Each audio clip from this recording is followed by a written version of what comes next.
Hello, hello, and Happy New Year. Welcome to 2022. And this year it's my goal to teach everyone how to make a bunch of different stitches and basically make a bunch of swatches that are about 5 inches by 5 inches so that you can learn new stitches and have that instant satisfaction of completing a project. So this is the perfect size for a coaster or a snuggle bonding square for preemie babies in the NICU. Today we're going to be learning the single crochet stitch, and the materials I'm using today is this Yarn Bee Soft and Sleek low pill fiber, and I like the low pill because it washes up a little bit better and you don't have to worry about those fuzzy balls on your work, which could be potentially hazardous to the babies if you are going to donate these in the NICU.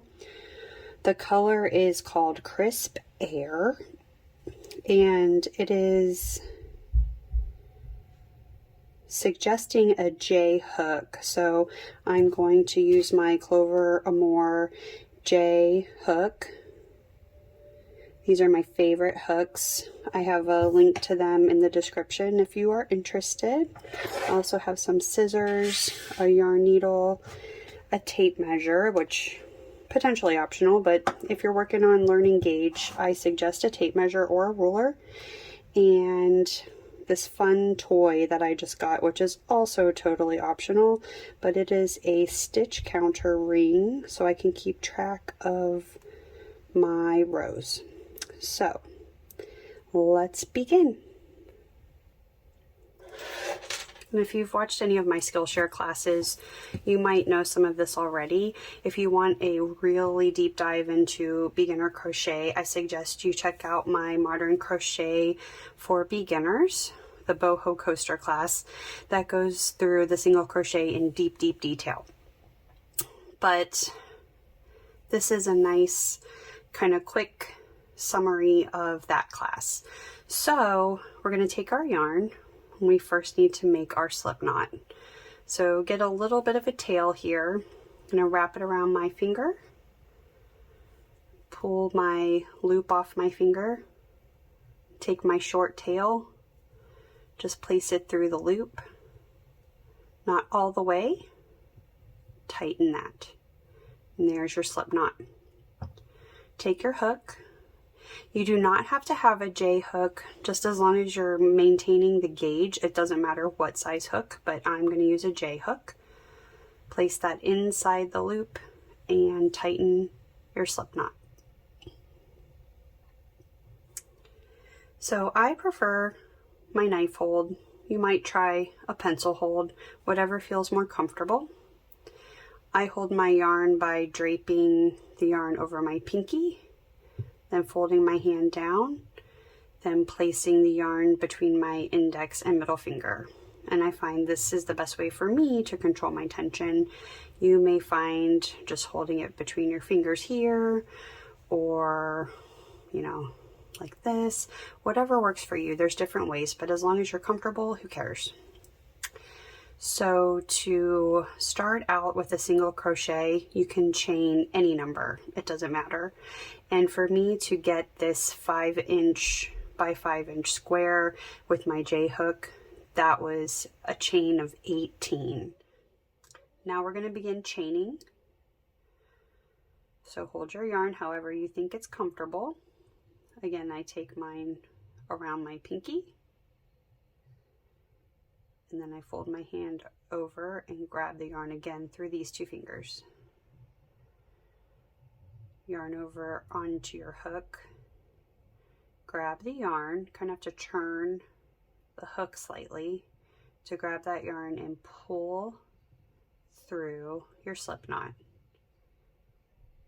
And that is a chain. You want to make sure, again, not too tight. Yarn over, pull through, and there's 2, 3, 4, 5, 6, 7, 8, 9, 10, 11, 12, 13, 14, 15, 16, 17, 18. To make our single crochets, now we start working down the chains we just made. And in single crochet, you can chain any number, but your first stitch, unless otherwise specified, goes in the second chain from the hook. So we have our chain on the hook, our first chain, and the second chain. So our first single crochet, we're going to place our hook right in here. So not here, but here. So go right in your chain. Now you have 2 loops on your hook. Yarn over. Grab the yarn with your hook and pull through the first loop. Now you have 2 loops on your hook. Yarn over again. Grab your yarn and pull through those 2 loops. Then you've got 1 loop on your hook and your first single crochet is complete. You'll repeat that very same process all the way across the row. So our next stitch is going to go in the next chain. So take your hook, insert it into the next chain, yarn over, grab your yarn and pull up the loop, 2 loops on your hook, yarn over, pull through both loops. So there is your second single crochet. And you can see these little loops forming. Those are your stitches. So at the end we'll count them and I'll show you kind of the anatomy of the stitch. So there's 2. Now we're going to make our third. Right into the chain, yarn over, pull up a loop, yarn over, and pull through both loops. Insert your hook, yarn over, pull up a loop, yarn over, and pull through 2. Keep going, taking care not to hold that yarn too tightly. You want to make sure everything glides smoothly between your fingers and your hook is gliding smoothly through your chain stitches. I'll meet you at the end of the row. Here I am at the end of row number 1, and you should have made 17 single crochets. So if you look at the top, you see these V's, and this is a great way to count your stitches. And I like to start by counting back from the loop that's on my hook. So here's 1, 2, 3, 4, 5, 6, 7, 8, 9, 10, 11, 12, 13, 14, 15, 16, and 17, which is kind of here on the side. So those are your single crochet stitches. Now in single crochet we work back and forth, and in order to do that we need to turn our work. So the next step is to chain 1. So we're going to chain 1, and then, like flipping a page in the book, you're going to turn this around. And now we are working on the back side.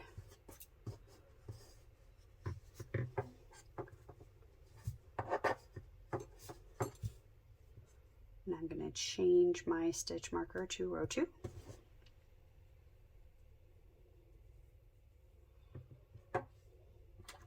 Taking a look, we've got our loop on the hook. Here is our chain 1. and this is our first stitch, and this is where we're going to insert our hook to place our next single crochet. Insert your hook through both the front loop and the back loop.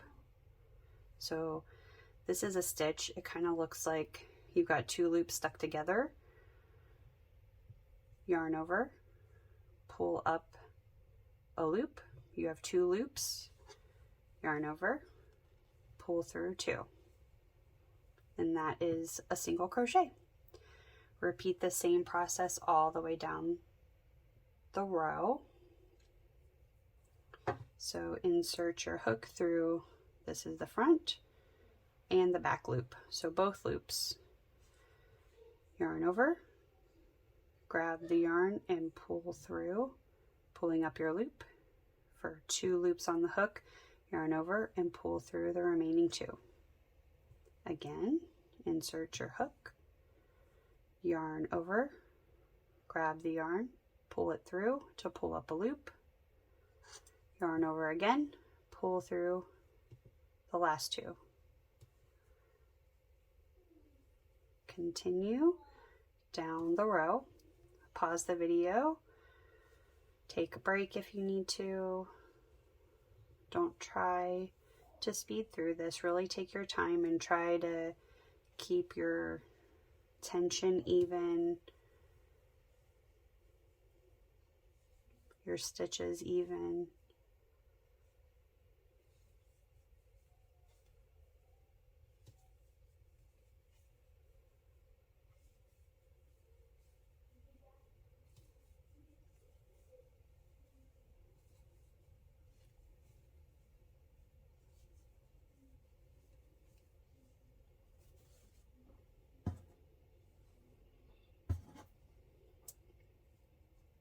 I have two stitches left. Insert your hook, yarn over, pull up a loop, yarn over, pull through two. And then our very last stitch is kind of on the side. So here's where it is important, if you're not sure if you are done or you have another stitch, you can count to make sure you still have 17 stitches. 1, 2, 3, 4, 5, 6, 7, 8, 9, 10, 11, 12, 13, 14, 15, 16. So I know that I still have my 17th stitch, which is this guy hanging out on the side here. It's easy to miss. If you miss it, your work's going to start going inward and get all wonky shaped. Insert your hook, yarn over, pull up, yarn over, pull through two.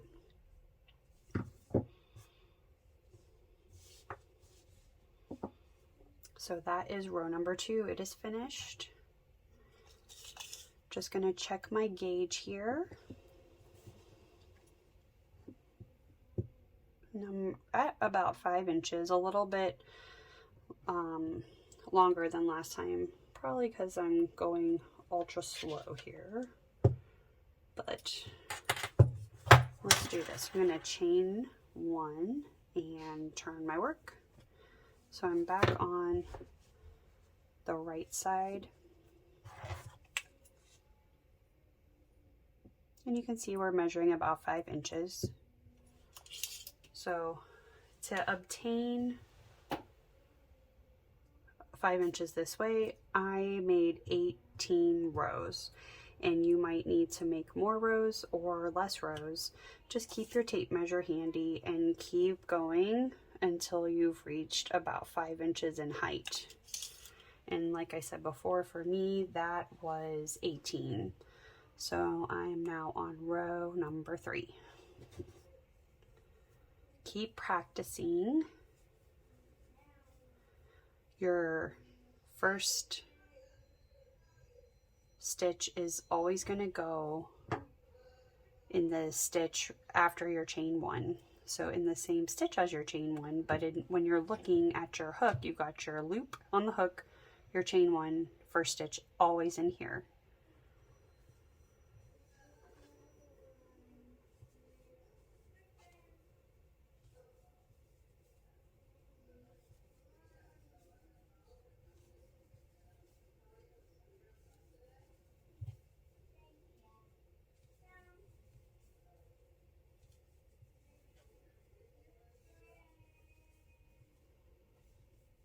keep going, and I will meet you at the end of my row 18. All right, I'm on my last row, row number 18, about halfway through. So we'll go ahead and finish this last row of single crochets together.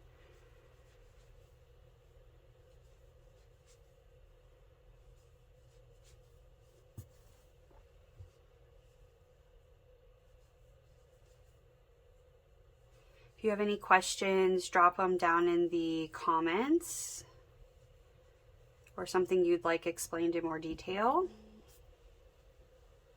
All right, here we are on the last stitch.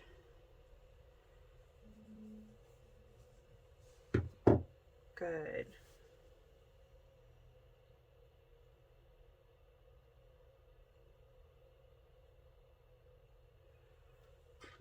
And to finish off, we just simply chain one,